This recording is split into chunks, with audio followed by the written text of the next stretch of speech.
Гадаад харилцааны яам өнгөрсөн 7 хоногт товчтой нэвтрүүлгийн энэ удаагийн дугаар эхэлж байна. Өнгөрсөн 7 хоногт гадаад харилцааны яамны хувьд төдийгүй олон улсын хэмжээнд ажил хэргийн уулзалт үйл явдлууд өрнсөн 7 хоног байлаа. Гадаад харилцааны сайд Бацэцэг нэгдсэн үндэсний байгууллагын худалдаа хөгжлийн баг хурлын чуулганд оролцлоо. Нэгдсэн үндэсний байгууллагын худалдаа хөгжлийн баг хурлын 15 дугаар чуулган Барбадос улсын Бриджтаун болон Швейцарын холбооны улсын Женев хотноо 10 дугаар сарын 4-өөс 7-ны өдрүүдэд зохион байгуулагдлаа. Энэ удаагийн чуулганыг тэгш бус байдал, эмзэг байдлаас бүгдийг хамарсан хөгжил цэцэглэлт хүртэл сэдвийн дор хийж тус байгууллагын гишүүн 195 орны өндөр түвшний төлөөлөгчд оролцсон юм а. Чуулганы хүрээнд буюу 2021 оны 10 дугаар сарын 1-ний өдөр цахимаар болсон хөгжиж буй орнуудын 77-гийн бүлгийн сайд нарын уулзалтад тус бүлгийн орнуудын гадаад хэрэг худалдааны асуудал хариуцсан сайд нар оролцож дэлхийн худалдаа хөгжил болон хөгжиж буй орнуудын цар тахлын дараах сэргээлтийн асуудлаар санал солилцов. Энэхүү уулзалтын үеэр Монгол улсын гадаад харилцааны сайд Бацэцэг далайд гарцгүй хөгжиж буй орнуудын бүлгийг төлөөлж үг хэлсэн юм а.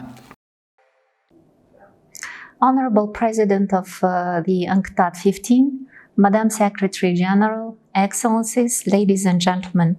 I have the honor to deliver this statement on behalf of the group of landlocked developing countries.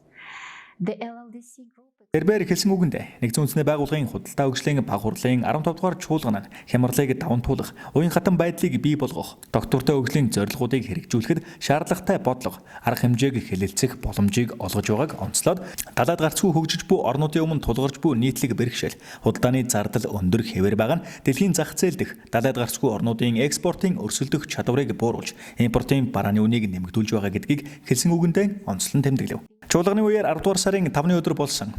ерөнхий санал шүүмжлэлээр нэгдсэн үндэсний байгууллагын олон улсын бусад байгууллагын хүрээнд үйл ажиллагаа явуулдаг бүс нутгийн бүлгүүд үг хэлсэн бөгөөд гадаад харилцааны сайд Бацэцэг далайд гарцгүй хөгжиж буй орнуудын бүлгийг төлөөлж үг хэллээ.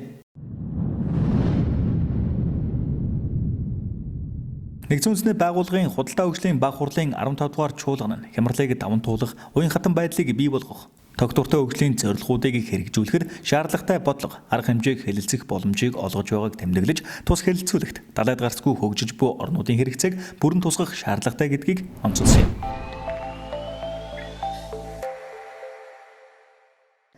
Honorable Chairperson, Excellencies, ladies and gentlemen, I have the honor to deliver this statement on behalf of the group of landlocked developing countries. The LLDC group expresses its sincere appreciation and gratitude to the esteemed delegation of the Islamic Republic of Afghanistan and Тэрээр нэгдсэн үндэсний байгууллагын худалдаа хөгжлийн баг хурлаас үндсэн чиг үүргийнхээ хүрээнд буюу худалдааг хөнгөвчлөх, хөрөнгө оруулалтыг дэмжих, тээвэр, логистик, бүтээмжийн чадвах, цахим худалдааны хэлэлцээр зэрэг асуудлаар далайд гарцгүй хөгжиж буй орнуудад үзүүлэх дэмжлэгийн өргөжүүлэхийг энэ үеэр уриаллаа. Гадаад харилцааны дэд сайд мөнхчин нэгдсэн үндэсний байгууллагын ерөнхий нарийн бичгийн орлогч бөгөөд нэгдсэн үндэсний байгууллагын цөлжилттэй тэмцэх конвенцийн гүйцэтгэх нарийн бичгийн дарга Ибрахим Тиоте цахимаар уулзаж байгаль орчныг хамгаалах, цөлжилттэй тэмцэх чиглэлд хамтран ажиллах талаар санал солилцов. Монгол улс нэгдсэн үндэсний байгууллагын цөлжилттэй тэмцэх конвенцэд нэгдэн орсноос хойш цөлжилтийг бууруулах чиглэлд идэвхтэй ажиллаж 2015 оноос газрын дөрөөдлийг тэглэх зорилгыг хангах үндэсний зорилтон хэрэгжүүлэхийн төлөө ажиллаж буг дэд сайд мөнхчин онцолсон юм а. It's my great pleasure to meet you over this video conference to discuss how we can work together with your excellency and with your organization on how we can together work together to fight against the deforestation and in general the impacts of climate change in general. Уур амьсгалын өөрчлөлтийн нөлөөллийг бууруулах, газрын доройтой цөлжилттэй тэмцэх, ой мод усны нөөцийг хамгаалах, экологийн тэнцвэрт байдлыг хангахад чиглэсэн энэхүү санаачлал нь газрын доройтлыг тэглэх, үндэсний зорилтын хэрэгжилтэд чухал хөв нэмэр болохыг онцлон тэмдэглэсэн юм. Монгол улсын ерөнхийлөгчийн 1 тэрбум мод тарих санаачлал нь уур амьсгалын өөрчлөлтийн нөлөөллийг бууруулах, газрын доройтой цөлжилттэй тэмцэхэд чухал хөв нэмэр болно хэмээн үзэж байгаагаа гүйцэтгэх нарийн бичгийн дарга илэрхийллээ. Нэгдсэн үндэсний байгууллагын ерөнхий ассамблеийн 76 дугаар чуулганы 3 дугаар хорооны ерөнхий санал шүүмжлэл гадаад харилцааны яамны олон талдах хамтын ажиллагааны газрын захирал Гэрэлма захим хэлбэрээр оролцож үг хэлв. Тэрээр Монгол улсын засгийн газраас хүний эрхийг хамгаалах, нийгмийн хөгжлийг дэмжих чиглэлээр болон цар тахлын эсрэг авч хэрэгжүүлж байгаа цогц арга хэмжээний талаар танилцуулсан юм. Мөн энэ оны 4-р сард улсын их хурлаас хүний эрхийг хамгаалагчийн эрх зүйн байдлын тухай хуулийг баталсан нь Аздан анхдагч улс болсныг онцлоод Нэгдсэн үндэсний байгууллагын хүний эрхийн зөвлөлийн 46 дугаар чуулганаар баталсан Монгол улсын хүний эрхийн төлөв байдлын талаарх үндэсний 3 дугаар илтгэлийг хэлэлцсэн ажлын хэсгийн тайлангийн зөвлөмжүүдийг хэрэгжүүлж ажиллагаан энэ үеэр онцлоо.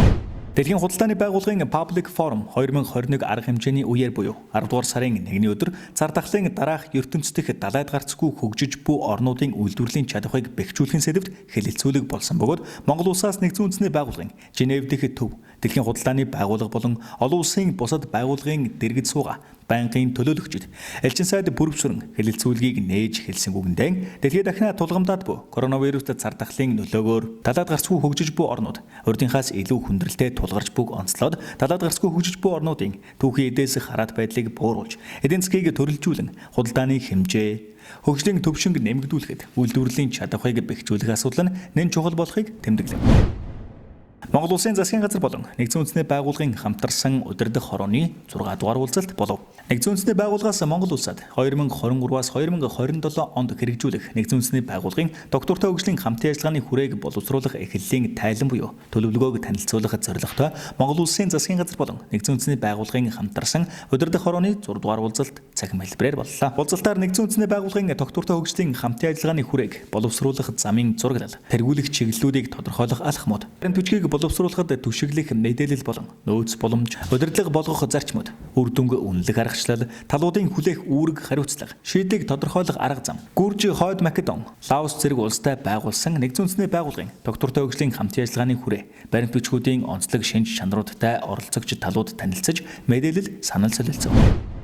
Стивийн сүүний түншлэлийн зөвлөлдөх уулзалт боллоо. Монгол улс Нэгдсэн үндэсний байгууллагад гишүүнээр ирсний 60 жилийн ой энэ онд тохиож байгаатай холбогдуулан хүнс хөдөө аж ахуй хөнгө үйлдвэрийн яам, гадаад харилцааны яам, Нэгдсэн үндэсний байгууллагын хүнс хөдөө аж ахуйн байгууллага болон ТV-ийн сүүний чиглэлийн нарийн бичгийн дарга нарын газартай хамтран Аз ТV-ийн сүүний түншлэлийн хэдийн төлөв зөвлөлдөх уулзалтыг зохион байгуулж, Монгол улсын сүүний салбарын өнөөгийн байдал, хэрэгжүүлж байгаа арга хэмжээний талаар танилцуулга мэдээлэл гэж хэлэлцүүллээ. Тус арга хэмжээний нээлттэд гадаад харилцааны сайд Бат Цэцэг оролцож үг хэлсэн юм. This consultative meeting on Dairy Asia perspective is one of the series of joint events to mark the 16th anniversary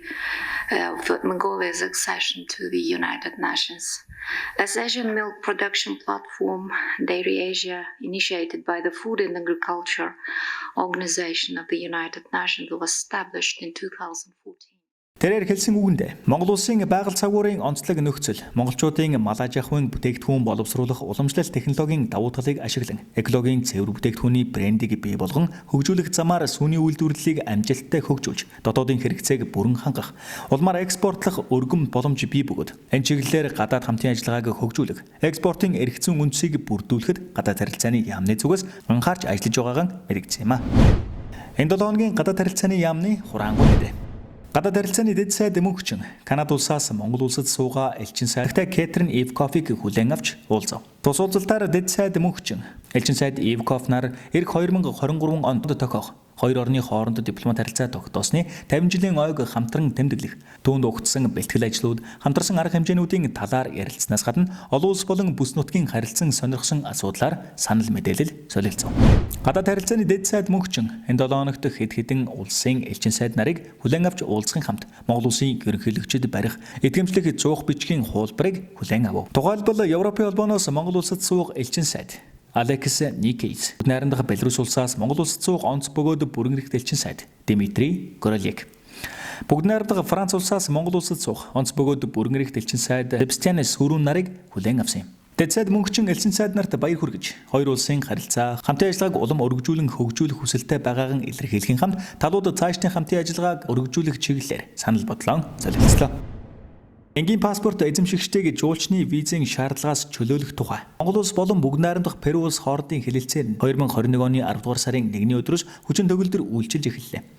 Ингэснээр Монгол улс Перу улсын иргэд харилцан визгүй зорчих боломжтой болж байгаа юм. Энэхүү хэлэлцээрийн дагуу хоёр улсын хүчин төгөлдөр энгийн паспорт эзэмшигч иргэд аялал жуулчлалын зорилгоор нөгөө талын нутаг дэвсгэрт нэвтрэх, зоржих, дамжин өнгөрөх, гарахдаа анх нэвтэрсэн өдрөөс эхлэн 180 хоногийн дотор энэ хоногоос хэтрэхгүй хугацаанд харилцан визгүй зорчих боломжтой болж байгаамаа. Арабын нэгдсэн Эмират улсын Дубай хотно Expo Dubai 2020 дэлхийн үзэсгэлэнгийн нээлтийн арга хэмжээ боллоо. Тус үзэсгэлэн оюун санаагаан нэгтгэн ирээдүйг зохицлон бүтээхэн сэдвээр 2021 оны 10 дугаар сарын 1-ээс 2022 оны 3 дугаар сарын 31-ний өдөр хүртэл нийт 6 сарын туршид зохион байгуулагдах юм. Тус үзэсгэлэнд Монгол улс оролцох шийдвэрийг 2018 онд засгийн газраас гаргасан бөгөөд энэ жилийн хувьд 11 дугаар сарын 16-ны өдөр Монголын үндэсний өдөрлөг болон бизнес форум зохион байгуулахаар төлөвлөд гадаад харилцааны яамнаас бэлтгэл ажлыг ханган ажиллаж байна. Гадаад харилцааны яам өнгөрсөн 7 хоногт тогтмол нэвтрүүлгийн энэ удаагийн дугаар энэ түрээд өндөрлөж байна. Ирэх 7 хоногт иргэн уулзъя.